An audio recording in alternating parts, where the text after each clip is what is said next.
as many people know who watch this channel, well, I'd like to think, and I do think this, that we're friends, right? I share things with you, you share many things with me. By the way, I think somebody wrote the other day about Space Invaders. We were talking about sweets, do you remember?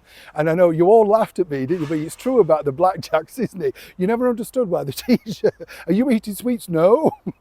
Mouth like black, just full of it. And who remembers the pink bubble gum as well? That made a big noise, didn't it? And it was a really strong pink gum. I think it was just called bubble gum, wasn't it? I'm not quite sure, but it was very strong pink. You did make me laugh with all of your comments, so thank you. I really appreciate that feedback. And as I say, I think it was Space Invaders, I think they were. And they were like sort of very thin paper things, weren't they, with a bit of sherbet inside. Another lady mentioned sherbet dip with the Spanish, which got everywhere. Do you remember? Once you'd opened it, it was all over your bag. Yes, your mum knew that you'd had. Yes, that's the thing. You couldn't hide the sweets, could you? Now, as I said, the thing that I like sharing with you is the fact that certain people truly, truly make me laugh. And none other than the brilliant comedians Laurel and Hardy. I just think they're a tonic, and they're both brilliant. Recently, we celebrated the birthday of Stan Laurel, of course, the British comedian who went over with Charlie Chaplin to take Hollywood by storm. And then, as many people know, sadly, comedy, sort of things change, their tastes change. And it's a very sad story in many respects because they were sort of replaced by Abbott and Costello. And, when you think they too were very funny people, but Stan and Ollie felt that they were yesterday's news. And that was interesting, wasn't it? But you see, they still had a lot of fans, particularly over here in the British monarchy. And what the sad story about the royals and Laurel and Hardy is truly this. As ever, let me explain. Good to see you. Thank you so much. As I said, sorry, but have we had a wave? You do tell me off. Nice to see you, chums. Thank you. The thing is, comedy is the thing, isn't it? It just makes us all laugh. I was watching a stand-up show the other night, just trying to relax a little bit with Phyllis Diller. The timing, the genius of that woman, and she was the most, elegant woman when you met her, beautifully attired, nothing like the character at all, but plummeted the depths to find what would make people laugh. And the wig and the cigarette holder and the husband Fang, do you remember him?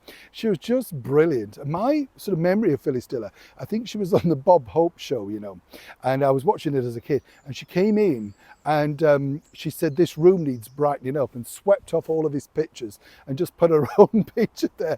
Just a genius thing, the room needs brightening up. Now cast yourselves back to 1947. I know we were all young. That was the year, well, I wasn't born, I might point that out, but that was the year that Dame Julie Andrews stole the show by singing directly to His Majesty the King, King George and Queen Elizabeth. But there were bigger things going on behind the scenes. You see, Laurel and Hardy had been selected to appear at that year's Royal Command performance. That was also the year that Danny Kaye was there, and that was a big success also. And, this was at the Palladium. The young princesses attended with the King and the Queen. Now, it's fascinating because, as I said, I managed to meet a guy that was, well, two actually people that were on the bill of the variety tours with Laurel and Hardy when they came over subsequently again in the early 50s. And they did all the tours of the big variety theatres, the Moss Empires, the Bristol Hippodromes, the Leeds Empire, all that sort of stuff. And they got a rapturous welcome put together by Lord Bernie Delfont. Now, Bernard Delfont, I knew him a little bit, right? And what was interesting was he shared this story about why they were very upset with their Royal Variety appearance, because at the time they got this thing, they thought, wow, this will help us in Hollywood. As I told you, it does with everybody. Appear before the royals, suddenly Hollywood's interested, right? And Stan and Ollie were no different. They'd had a lot of success in the 30s, early 40s. By this point, a bit of an injection was needed. Now, they, as I say, were selected to appear.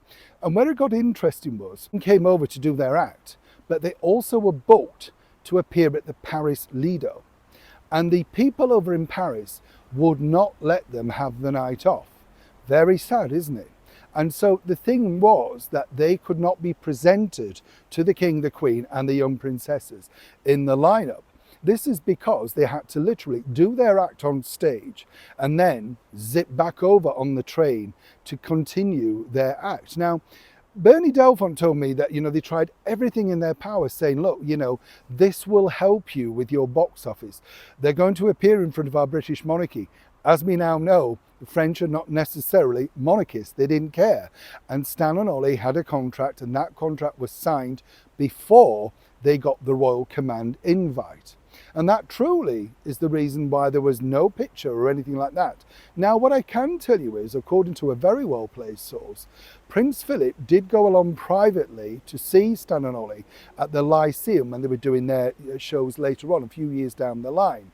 The Queen never got to see them perform again. She thought they were terrific fun, loved them. Particularly, she loved the business with the tie, you know. She could mimic that quite well. But apparently, they never got that other chance to come back and literally meet and thank the royals, particularly Stan Laurel, who was a big, obviously, royalist and Englishman, to sort of say thank you for the opportunity. Stan and Ollie wrote a letter to His Majesty the King and Queen Elizabeth, which is in their archives, thanking them for the, the honour of appearing. But isn't it a shame that contracts, show business, everything, even at that point and those years ago, got in the way of that wonderful chance meeting and a picture to treasure forever? Neil Shawn, Kensington, London.